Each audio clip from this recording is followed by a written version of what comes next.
Hello. This week's scriptures are from James chapter 1, verses 2 through 4. Consider it pure joy, my brothers and sisters, whenever you face trials of many kind, because you know the testing of your faith produces perseverance.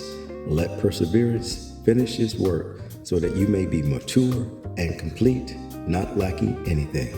I want you to hear not just with your ears, but with your heart, because I know that there are some of us carrying heavy burdens. Some of us are wrestling with anxiety and struggling with depression, wondering why life seems so unfair. Some of us have lost loved ones, lost jobs, lost hope. And yet, in James chapter 1, verse 2, tells us something that sounds almost impossible. When troubles come your way, consider it an opportunity for joy.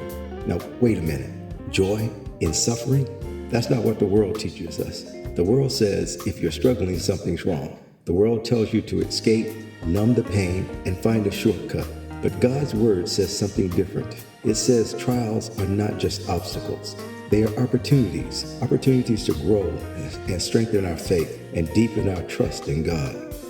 Faith that is never tested is faith that never grows. A muscle that is never exercised never gets stronger. And James says that we develop endurance when we endure trials with faith. And endurance leads to maturity, to complete and unshakable faith. But let's be honest, sometimes we don't know what to do when life gets hard. Sometimes we don't have the answers.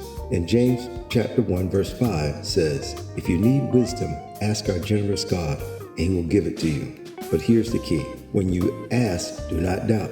Do not go back and forth between trusting God and trusting the world. A person with a divided loyalty, James says, is unstable. It's like being in a boat tossed by the waves. And too many of us are getting thrown around because we can't decide if we're all in with God.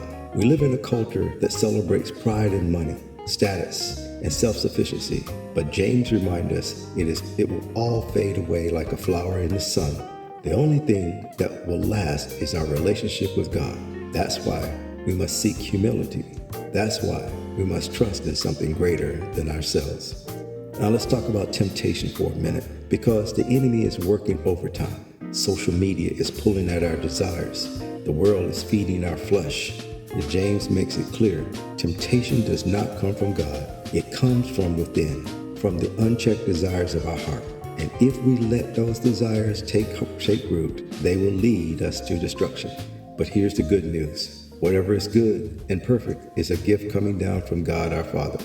He's the same yesterday, today, and forever. He does not change. His love does not shift like shadows, and he calls us his prized possession.